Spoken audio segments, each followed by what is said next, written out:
Hola, buenas tardes. Esta es la segunda clase del bloque de aterosclerosis de la asignatura química de las patologías más frecuentes del máster en química médica. Hoy vamos a continuar hablando del tema y vamos a hablar sobre la biomolécula relacionada y en este caso nos vamos a centrar en el colesterol y las moléculas asociadas al colesterol. Entonces, bueno, como recordaréis que ya lo dijimos en la clase anterior, pues la aterosclerosis es uno de los procesos patológicos que llevan a infarto al corazón y ictus. Es un proceso inflamatorio y también dijimos que se inicia cuando el subendotelio se expone a altos niveles de LDL o colesterol unido a lipoproteínas de baja densidad. Y bueno, donde vimos cómo empezaba todo el proceso metabólico en el inicio y en el progreso del proceso de aterosclerosis. Entonces, hoy vamos a ver entonces, siendo tan importante conocer las lipoproteínas y el colesterol, ¿no? Vamos a hablar un poco de esas biomoléculas. Entonces, en primer lugar, vamos a ver cuáles son esas características de esas lipoproteínas, que las diferencian unas a otras y cuáles sus diferencias. Luego vamos a hablar acerca del metabolismo de las grasas, haciendo hincapié en el metabolismo de la LDL y de la HDL. A continuación vamos a ver cómo esas lipoproteínas se están utilizando como biomarcadores para determinar el riesgo de desarrollar enfermedad cardiovascular por aterosclerosis. Y por último, quizás el punto más largo, vamos a ver tratamientos, moléculas que se están utilizando hoy en día para tratamientos que bajan los lípidos y, por supuesto, influyen en la disminución del riesgo de aterosclerosis. Entonces, bueno, vamos a comenzar con la primera parte, que son las características de esas lipoproteínas. Entonces, bueno, el colesterol es necesario en las células, ¿no? En la siguiente podemos ver que el colesterol, como ya sabemos, es parte integral de las membranas, tiene que ver con la fluidez de las membranas celulares, pero también forma parte de muchas de las moléculas importantes en el organismo, como por ejemplo las hormonas, como la testosterona y los estrógenos, por ejemplo como las sales biliares, que son importantes también para transportar los lípidos al interior, la absorción de los lípidos, eh, también para la síntesis de algunas proteínas como la vitamina D, por ejemplo, la vitamina A, la vitamina E son vitaminas liposolubles, en cambio la vitamina D, por ejemplo, proviene directamente de una transformación de la molécula de colesterol. Entonces, bueno, el colesterol en sí no es malo, es una molécula necesaria que está en muchos procesos, desde la fluidez de la membrana hasta muchos de estos procesos que hemos visto. Pero el colesterol, como sabes, es una molécula muy hidrofóbica que no se puede transportarse en líquido por así en esta forma. Por tanto, tiene que transportarse en el organismo, que son fluidos acuosos, a través de las lipoproteínas. Entonces, bueno, esta sería la estructura, esta es la anterior, la estructura de una lipoproteína en la cual son una especie de micelas de fosfolípidos que están acompañados de proteínas que son las que le dan sus características de adherencia a los sitios donde tienen que transportar esos lípidos, y están en el interior, contienen moléculas de colesterol, ¿no? Esteres de colesterol.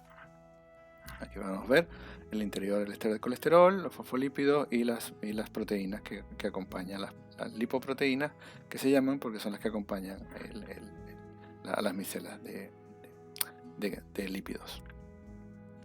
Entonces, bueno, esta es un esquema de la estructura de las diferentes formas en las cuales se transportan los lípidos y las lipoproteínas a través de nuestro organismo. Por un lado tenemos las menos densas de todas, que son los kilomicrones, que son aquellos que normalmente resultan en el proceso de absorción de las grasas, en la digestión, que son moléculas mucho más grandes y mucho menos densas, porque tienen mucho más contenido de lípidos. Entonces podemos ver que en verde se representan las lipoproteínas que tiene A1, A4, A5 y B48. Dentro tiene principalmente triglicéridos triglicéridos de la dieta, acordado glicerol y 3 ácidos grasos, que forman los triglicéridos, ¿no? Tenemos un glicerol y así 3 ácidos grasos.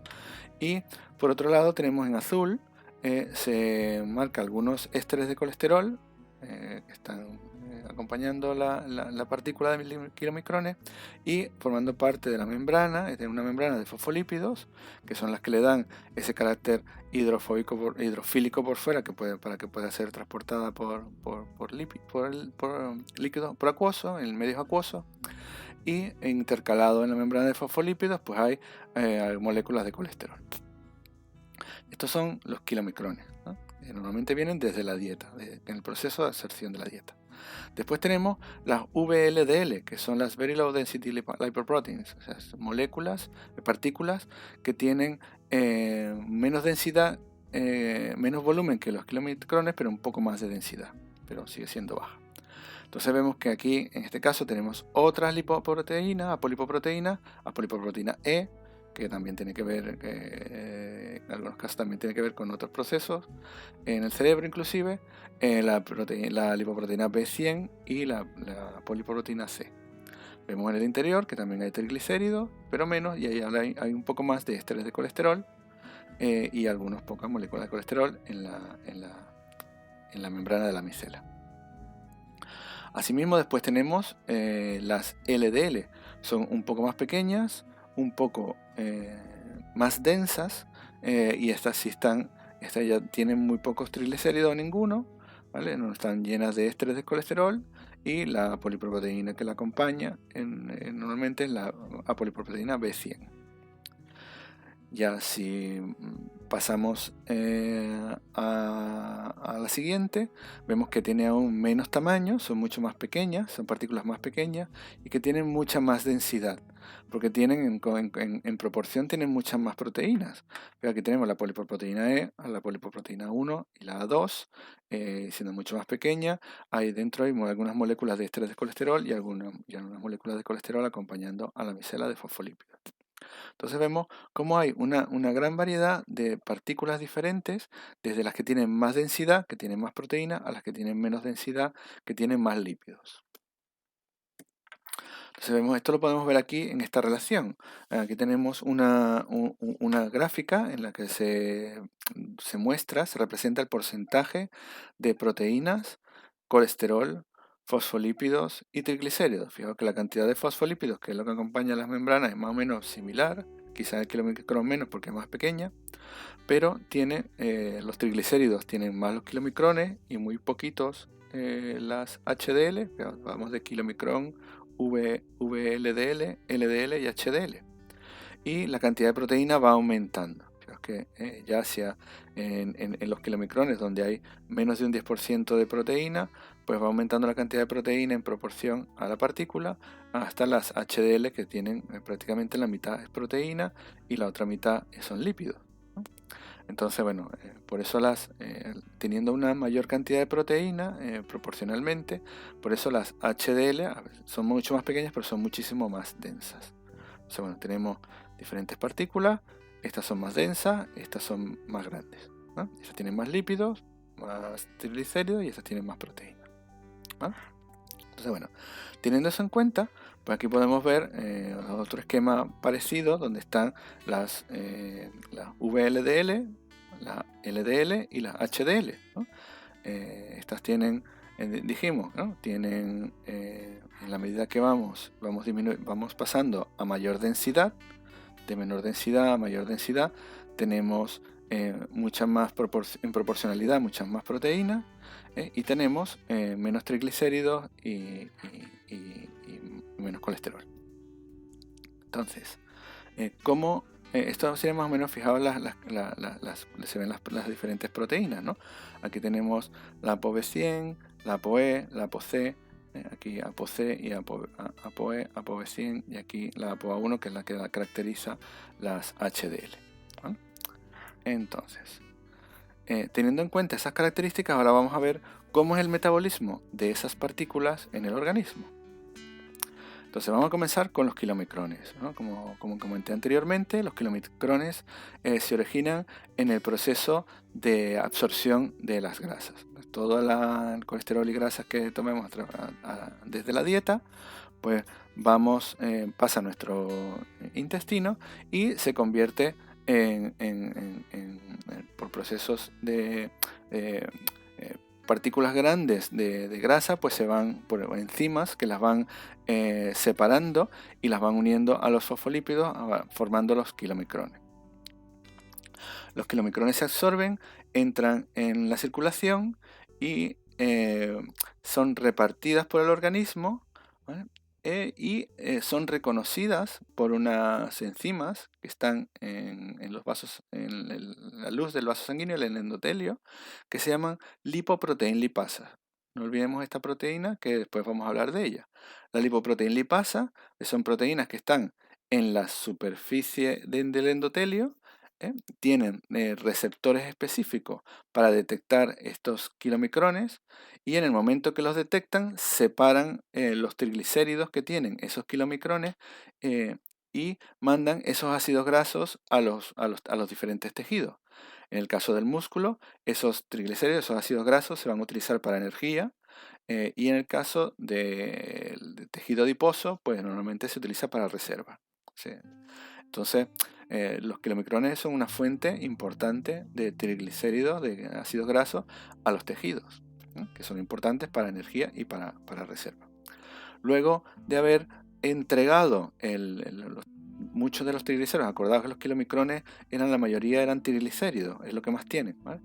Parte de esos kilomicrones cambian de tamaño porque han entregado un montón de triglicéridos, y el remanente de kilomicrones, que se llama con menos triglicéridos o casi sin triglicéridos, pasa al hígado, donde son procesados.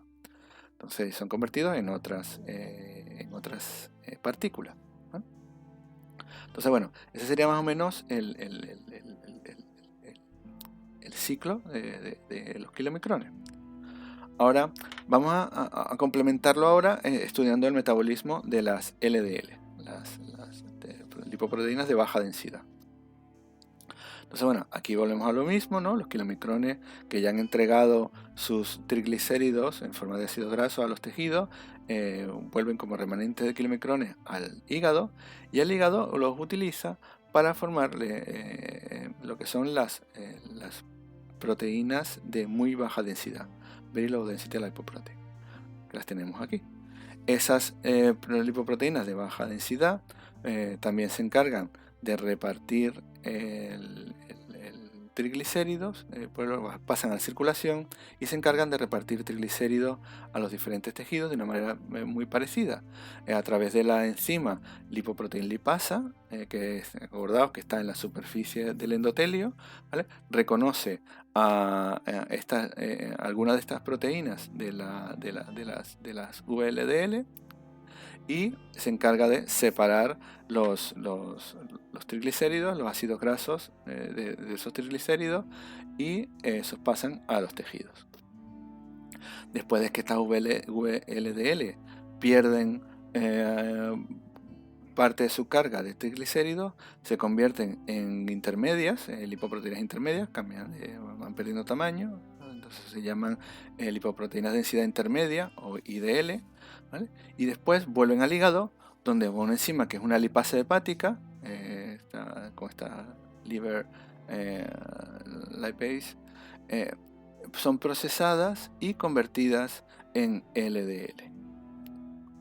Entonces las LDLs circulan por nuestro organismo, pasan a la circulación y circulan por nuestro organismo, y tienen una función. Una de las funciones es, bueno, aquí se ve, pueden pasar al debajo del endotelio y formar el proceso aterosclerótico, lo cual no es bueno, pero existen porque realmente transportan colesterol. Las LDL pues pueden pasar, por ejemplo, a las glándulas adrenales y servir de entregar colesterol para que, por ejemplo, para la producción de hormonas, ¿no? O sea, hormonas que tienen como base, necesitan el colesterol, pues son en parte ese colesterol llega gracias al LDL que está circulando. Entonces, tenemos que pensar de que el LDL, por un lado, pues es malo, porque si se acumula y pasa a la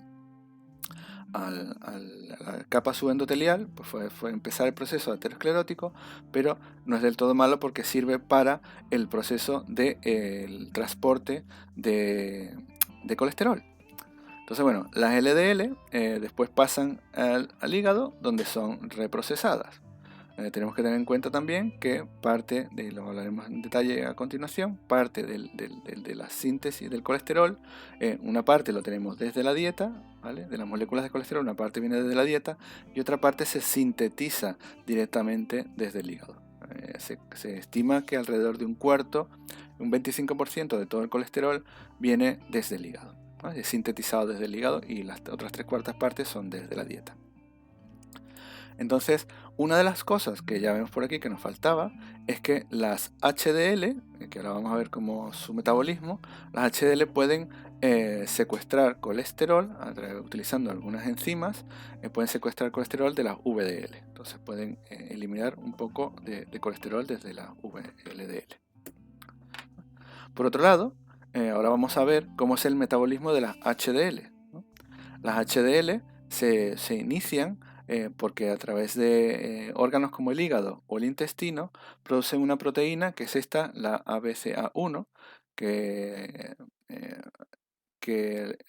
utilizando esta enzima, que es la apolipoproteína, que terminan formando la apolipoproteína A1. La polipoproteína A1 se va montando con diferentes fosfolípidos con diferentes fosfolípidos se va montando como las HDL iniciales, ¿no? Que normalmente tienen muy poco colesterol en su interior, están vacías de colesterol. Entonces, esas HDL van por el sistema circulatorio y, por un lado, secuestran colesterol de otras moléculas, de otras partículas como las VLDL, pero también secuestran colesterol de otros sitios, como por ejemplo en el caso de los macrófagos que han acumulado colesterol, porque por endocitosis, por fagocitosis, son reconocidos, los macrófagos tienen receptores que reconocen específicamente las HDL y hacen que pase colesterol desde el macrófago hasta esas moléculas iniciales vacías de HDL. Con todos esos procesos, las HDL que no tenían colesterol se van cargando de colesterol, son reconocidas por receptores, en las cuales van pasando de tener poco colesterol a tener mucho más colesterol, ¿no? Y después de que están cargadas de colesterol, ya sea porque lo han secuestrado desde los macrófagos o lo han secuestrado de otros tejidos de la VL o de las VLDL, pasan a ser directamente al sistema excretor, donde pueden ser eliminadas a través de la orina o a través del hígado, donde pasan a la bilis, donde ayudan a la excreción de las grasas. Entonces, vemos aquí cómo las HLDL, una de sus funciones que después que se forman, desde la polipoproteína 1, desde que se forman, una de sus funciones es secuestrar colesterol desde diferentes sitios del organismo, ¿no? Tanto del circulante que haya, como del caso de macrófagos que estén cargados de colesterol porque lo han fagocitado. Entonces, bueno, por eso, aquí tenemos como la LDL se encarga principalmente de transportar colesterol desde el hígado, de la VLDL a LDL, se encarga de transportar colesterol por todo el organismo, que a veces sí es necesario, porque es necesario recordar que es necesario para la formación de hormonas, que son necesarias para otras funciones, como el crecimiento o el desarrollo de algunos órganos. Pero por otro lado, si se tiende a acumular mucho LDL, puede iniciar esos procesos ateroscleróticos que vimos en la clase anterior, porque se oxida y empieza todo el proceso aterosclerótico. Entonces por eso la LDL pues se le considera como como la mala, ¿no? La lipoproteína de colesterol mala, colesterol malo. Y en cambio la HDL, que es la que se encarga de secuestrar colesterol de sitios como por ejemplo los macrófagos, que como vimos, macrófagos que han absorbido mucho colesterol, pueden empezar a pueden formar las células espumosas. Como secuestra ese colesterol de los macrófagos y secuestra el colesterol de tejidos, inclusive el colesterol circulante de las VLDL, pues se le llama pues el colesterol bueno, ¿no? Que es el que transporta colesterol de todo el organismo, entre una de sus funciones, transporta colesterol de todo el organismo hacia la excreción y hacia la salida de colesterol. Otra de las funciones de las HDL, que no lo he comentado, es que también transporta colesterol hacia las gónadas y entrega colesterol por ejemplo, a los testículos o a los ovarios para que sirva ese colesterol para la formación de hormonas, como por ejemplo la progesterona o la testosterona o el estradiol, que como sabéis son las hormonas sexuales, que dan los caracteres sexuales, y bueno, parte es gracias al colesterol que transportan las HDL y hacia las gónadas, ¿no? Entonces, bueno, tenemos que a nivel del proceso aterosclerótico tenemos unas lipoproteínas que tienden a aumentar el colesterol a nivel del endotelio y otras que tienden a secuestrar el colesterol desde esos macrófagos que están llenos de colesterol, con lo cual es bueno para que no se desarrolle el proceso aterosclerótico. Entonces, bueno, con esto yo creo que tenemos una idea en general de cómo es el metabolismo de las grasas y en particular de las LDL y las HDL. Entonces, vamos a ver ahora cómo, con toda la importancia que tienen, ya sabemos que tanto las partículas enteras como las lipoproteínas que forman parte de esas partículas pueden servir, tienen que ver con el desarrollo con la progresión de la aterosclerosis, pues vamos a ver cómo se están utilizando como biomarcadores para determinar el riesgo de aterosclerosis. Entonces, como marcadores, tenemos que de base la medida de colesterol total o de HDL y LDL o de colesterol que no es HDL, es decir, todo el LDL, son marcadores indispensables que se utilizan en todas las analíticas para determinar cuáles son los niveles normales de metabolismo de los lípidos en los individuos. Se dice que este es la cantidad, los niveles de individuos sanos, hombres y mujeres mayores de 20 años, no niños, los niveles normales de colesterol normal, que siempre tiene que estar por debajo de los 200 miligramos por decilitro, por debajo de los 200 miligramos por decilitro, ¿vale? Y dentro de eso, pues tenemos que el LDL debe estar por debajo de los 100. Fijaos que el LDL es mucho más abundante que el HDL. Y el HDL tiene que estar por encima de los 40, por encima de los 50, dependiendo si es hombre o mujer. Entonces, de aquí vemos varias cosas, ¿no? Primero que el nivel sano máximo de colesterol son alrededor de 200 miligramos por decilitro. Que las lipoproteínas de baja densidad son casi la mitad del colesterol total, son 100 miligramos por decilitro, ¿vale? Y que el LDL es alrededor de un cuarto del colesterol total.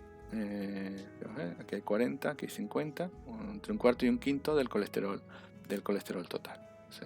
Vemos que el LDL es el más abundante y que tenemos que intentar tenerlo lo más bajo posible y el HDL pues lo más alto posible. Entonces se ha utilizado entre muchos diferentes marcadores de enfermedad cardiovascular. Como sabemos que la enfermedad cardiovascular, la principal causa es el desarrollo de aterosclerosis, pues vemos que tanto las partículas de HDL, LDL, como las lipoproteínas que forman parte de ellas, pueden ser utilizados como marcadores de riesgo para el desarrollo de esas enfermedades cardiovasculares cuando no han ocurrido enfermedades cardiovasculares anteriormente. Entonces, esta tabla viene de un artículo del 2013 donde se muestra diferentes estudios, multicéntricos en muchos casos, donde se han estudiado miles de casos, aquí tenemos 12.000 casos, 6.000 casos, 10.000 casos, donde se han estudiado miles de casos y se han determinado que tanto el colesterol como el HDL, como lipoproteínas como la ApoB o la ApoA1, ¿no? La ApoA1 de la HDL, la ApoB de las LDL, la relación entre esas proteínas, por ejemplo, la relación entre la ApoB y la ApoA1, ¿vale? Por aquí creo que había otra relación entre el colesterol total y la HDL, pues se han utilizado estos valores como marcadores de riesgo y se han visto que son significativos. Entonces, hoy en día es uno de los mayores los marcadores más establecidos para determinar el riesgo de enfermedades cardiovasculares cuando no ha habido enfermedades cardiovasculares con anterioridad, es la determinación de esos niveles de lípidos en sangre, ¿vale? Otro que también aparece también son los triglicéridos, ¿no? Recordar, los triglicéridos vienen desde los kilomicrones y forman parte después de las VLDL. O sea, por tanto, si tenemos más triglicéridos, también es malo, ¿no? También es malo porque al final va a haber mucha más LDL, ¿no? Entonces, aunque no directamente los triglicéridos no tienen que ver directamente con el proceso de aterosclerosis, sí tienen que ver indirectamente porque tienen que ver con la formación de las LDL. Es decir, más triglicéridos, más LDL, ¿no? Entonces, bueno, en relación a las lipoproteínas y al colesterol como biomarcadores, pues está muy claro por muchísimos estudios durante muchos años con miles de pacientes que a nivel epidemiológico está muy claro que la HDL está asociada de manera inversa con el riesgo de evento aterosclerótico. Es decir, en la medida que hay más HDL hay menos eventos ateroscleróticos, ¿vale? Sin embargo, esto ha hecho que se haya propuesto que las HDL pueden ser utilizadas como terapia, entonces, o terapias que indirectamente aumenten las HDL. Pero en general, terapias que solo aumentan la HDL y que no corrigen otros factores fallan en mejorar el desarrollo de enfermedades cardiovasculares. Entonces, parece que lo que nos indica esto es que las LDL es bueno tenerlas altas, pero no funciona como una terapia aumentarlas, sino más bien quizás es al deber que sea algo combinado, en el que bajemos las LDL y manteniendo las HDL en un nivel alto apropiado. Lo que sí se ha visto es que sí hay una relación fuerte en estudios observacionales entre un tipo de lipoproteína, que es la LPA, la lipoproteína A, no la lipoproteína 1, es diferente, la LPA que está en las partículas de LDL, ¿no? Entonces, está muy claro que el aumento de una lipoproteína que está en las LDL se relaciona de manera muy fuerte en estudios observacionales, en muchos estudios observacionales, con el riesgo de desarrollar aterosclerosis. Entonces, como biomarcadores se utilizan y parece que la LDL, tener la HDL disminuida es malo, y tener la LDL aumentada o la lipoproteína que acompaña la LDL es un claro indicador de un aumento del riesgo de la enfermedad aterosclerótica, ¿vale? Entonces, bueno, con esto hemos visto entonces cómo los diferentes tipos de lipoproteínas pues, son utilizadas como biomarcadores. Vamos a pasar ahora a otra parte en la que hablamos de los diferentes tratamientos que se utilizan para bajar los lípidos y por tanto, para bajar el riesgo de desarrollar aterosclerosis. Entonces, los tratamientos que bajan, que tienen que ver con la baja de los lípidos, son la piedra angular en el tratamiento de la enfermedad aterosclerótica. Son los tratamientos más importantes en cómo es el manejo de esos pacientes que van a desarrollar o que están desarrollando enfermedades cardiovasculares relacionadas con la aterosclerosis. Es decir, con que, aunque hemos visto, al principio lo nombramos en la primera clase, ¿no?, que la aterosclerosis tiene que ver con varios factores como la inflamación. En el caso del tratamiento, los tratamientos que están relacionados con la disminución de los lípidos, en especial de las LDL, que son el colesterol malo, entre comillas, son los más importantes en el manejo de la enfermedad de aterosclerótica. Entonces, ¿cuáles son eh, esos tratamientos? Por un lado, vamos a hacer una descripción rápida de todos ellos. Estatinas, inhibidores de la absorción de colesterol, fibratos, secuestradores de ácidos biliares, la inhibición del PCSK9 y suplementos con omega 3, ácido graso de omega 3. Entonces, bueno, vamos a comenzar con el primero, que son las estatinas. Pues las estatinas se descubrieron en los años 70 por este profesor que recibió el premio Nobel, Akira Endo, que aisló la primera estatina, que fue mevastatina, desde como un producto natural de un hongo. O sea, aquellos que estudian productos naturales, pues fijaos la importancia que ha tenido, ¿no? Que hoy en día es uno de los compuestos más utilizados en el control de la aterosclerosis, ¿no?, las estatinas, ¿no? Y entonces, ¿por qué las estatinas tienen ese efecto de control de la producción de colesterol? Entonces, recordar que en el hígado se sintetiza colesterol. Alrededor de un cuarto del colesterol total, del 25% del colesterol, se sintetiza en el hígado. El resto viene desde la dieta.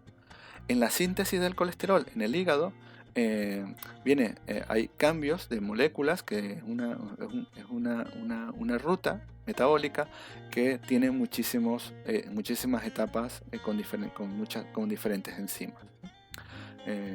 Fijaos, desde acetil-CoA hasta la formación de colesterol, pues tenemos 23 etapas, 4 etapas, 1 etapa, 2 etapas, pues casi 30 etapas diferentes, ¿no?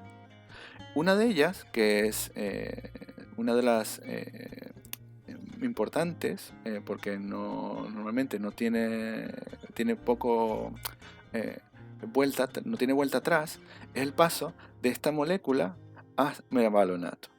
Esta molécula se llama hidroxilmetilglutarilcoenzima A, ¿no?, o HGM-CoA, ¿vale? La HM-CoA, a través de una enzima, que es la hidroxilmetilglutarilcoenzima reductasa, pasa a mevalonate. Fijaos, lo que hace es que la enzima corta esta parte de coenzima A y convierte toda la enzima en mevalonate. Entonces, las estatinas lo que hacen es que inhiben la actividad de esta enzima. Por tanto, no se forma mevalonate. Por tanto, no se forma, la ruta se para y no se sintetiza colesterol. Entonces, fijaos en el sustrato de la enzima, que es la HGM-CoA, y fijaos cómo son las estatinas, ¿vale? El HM-CoA son similares a una de las zonas de la estatina, ¿no? Por tanto, esta fue donde está la primera mevastatina. Bueno, está aquí la mevastatina y todas las otras, pero bueno, son similares. Fijaos que tienen esta parte. Entonces, ¿qué es lo que hacen las estatinas? Las estatinas se meten en el sitio de acción, como imitan el sustrato, se meten en el sitio de acción y inhiben la HGM-CoA reductasa. Entonces no funciona y entonces se para la ruta, ¿vale? Entonces, bueno, fijaos que las diferentes estatinas que se han ido produciendo, desde la mevastatina, que fue la primera, pues son estructuralmente similares. Tienen la parte similar a la HGM coenzima A y después otras estructuras que hacen que se quede encajado en la enzima y que no le permita actuar en su mecanismo de acción. Entonces, bueno, fijaos que las estatinas son de los medicamentos que más se han utilizado en la historia de la medicina. Solo el caso de la atorvastatina, que su nombre comercial es Lipitor y que se hace por la empresa Pfizer, es reconocido hoy en día como uno de los medicamentos más vendidos en toda la historia de la medicina, ¿vale? Inclusive más que la aspirina, ¿vale? Fijaos que se estima que esto no tenemos datos exactos porque estos son datos comerciales de la empresa, pero se estima que desde el 97 que se lanzó al mercado, 96-97, pues ha producido más de 100.000 millones de dólares solo ese medicamento. O sea, es uno de los más vendidos y más utilizados.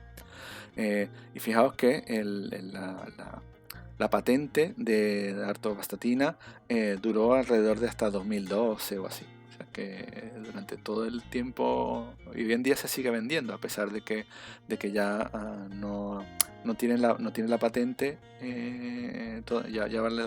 la patente dejó de estar válida y que ya hay productos genéricos con atorvastatina, ¿vale? Pero aún así todavía se sigue vendiendo, Lipitor se sigue vendiendo como uno de los principales medicamentos que se utilizan para bajar los, para bajar el colesterol. Entonces, ya sabemos que las estatinas actúan en la síntesis del colesterol, bajando el colesterol intracelular en el hígado, ¿no?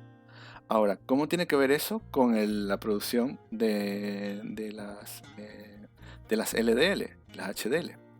Cuando baja el colesterol en el hígado empieza a producir más receptores para captar lipoproteínas circulantes. Es decir, cuando baja el colesterol dentro del hepatocito, dentro del hígado, una de las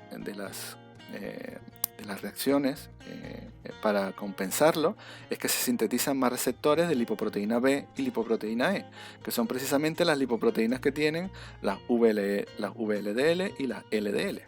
Entonces se sintetizan más receptores, esos receptores se ponen hay muchos más receptores, con lo cual se van a mucha más VLDL y LDL se va a secuestrar y se va a meter al hígado porque el hígado está necesitando colesterol. Entonces, como va a haber más toma de LDL, pues al final las LDL van a bajar, ¿no? Van a bajar las LDL, bajan las VLDL y bajan también, por tanto, bajan las intermedias, ¿no? Que son, recordad que están entre las dos. Entonces, bueno, en la circulación el efecto que vemos es que bajan las LDL. Entonces, el bloqueo de esa síntesis de colesterol al final hace que haya un mayor secuestro de las LDL de la circulación y una baja en las LDL de las circulatorias, por tanto, hay menos aterosclerosis. Vale. Entonces, bueno, esto sería lo relacionado con estatinas. Vamos a pasar al siguiente tratamiento. El siguiente tratamiento son inhibidores de la absorción de colesterol, ¿vale? Normalmente, con la dieta, cuando una de las funciones de absorción de moléculas, como por ejemplo la absorción de colesterol, es a través de este tipo de proteínas NSP1L1 que están en la pared del enterocito, en la pared celular del enterocito, de las células que están en el intestino, ¿vale? Y que se encargan de unir colesterol y que para que luego se formen partículas se formen eh,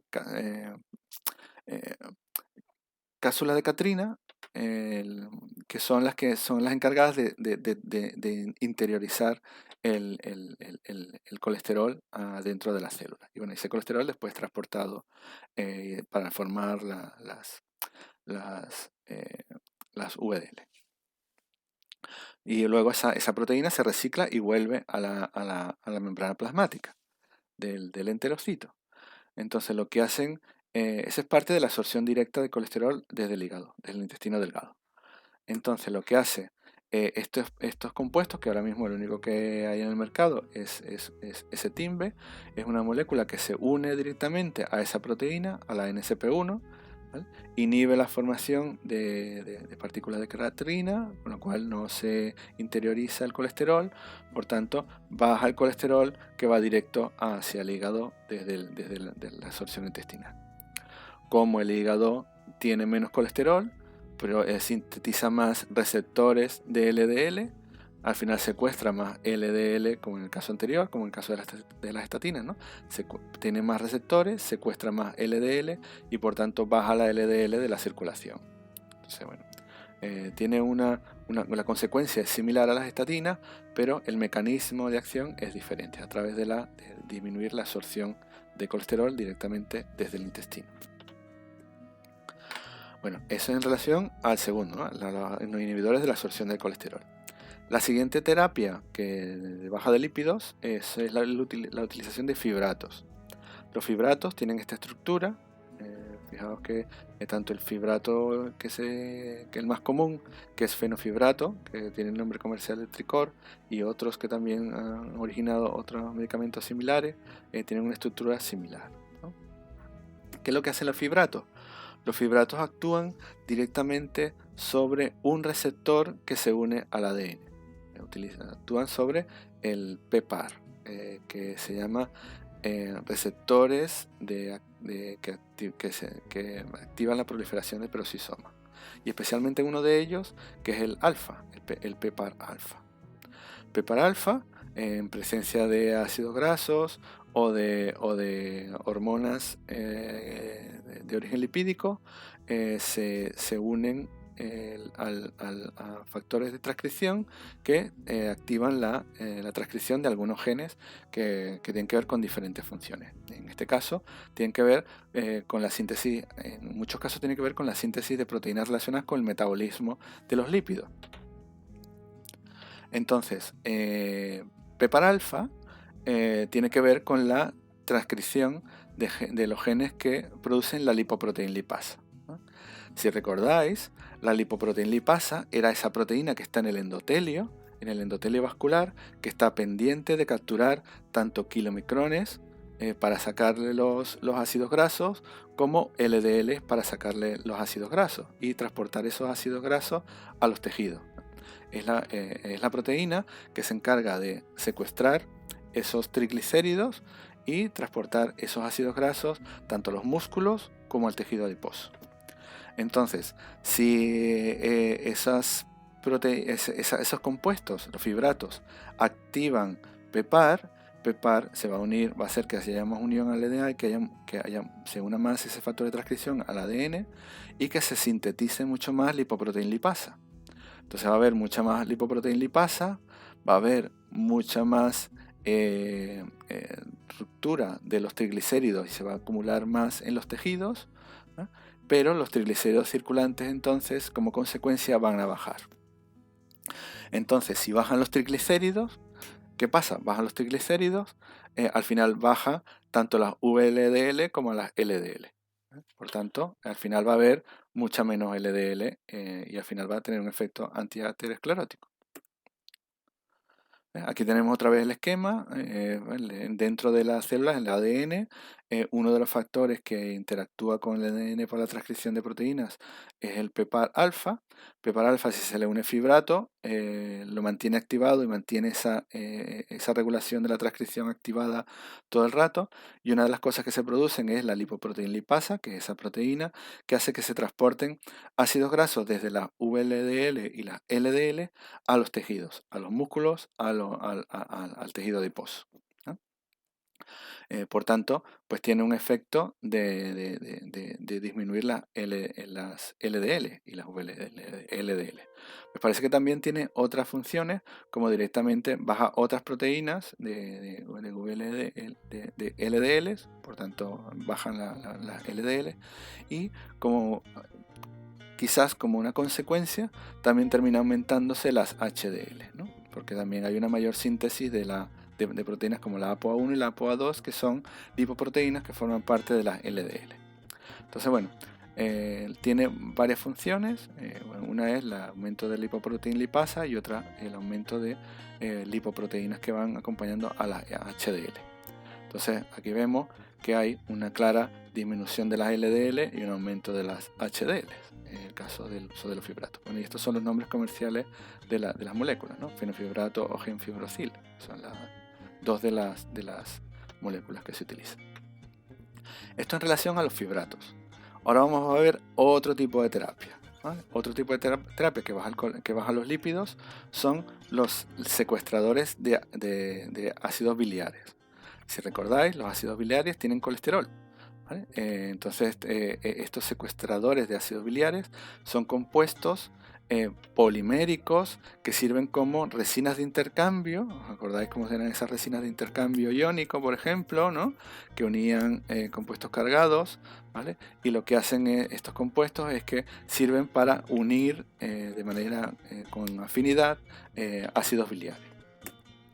Entonces, bueno, los ácidos biliares, como tienen parte del colesterol, acordáis que si venían las HDL que habían recogido todo el colesterol, se incorporan como ácidos biliares, parte de las sales biliares que tienen colesterol, ¿vale?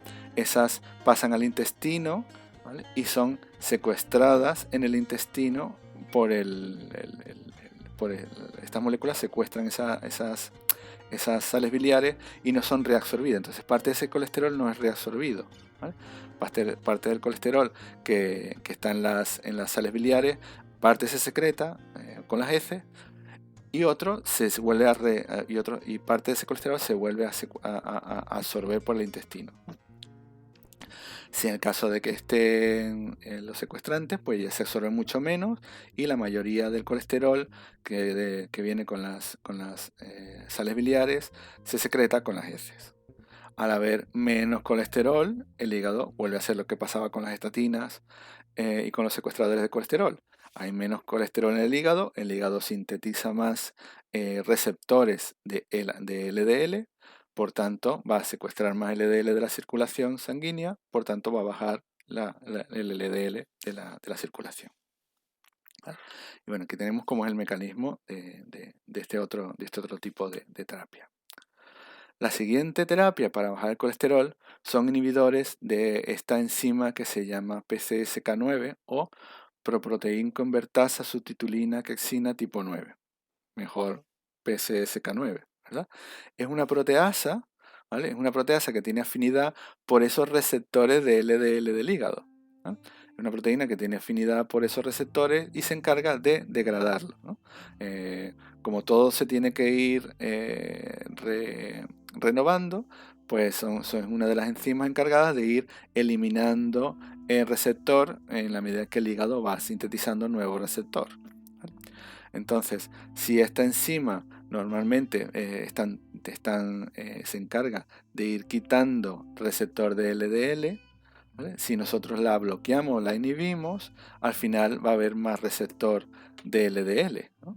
Va a haber mucho más receptor de LDL y va a secuestrarse mucho más LDL de la circulación y va a bajar la LDL de la circulación.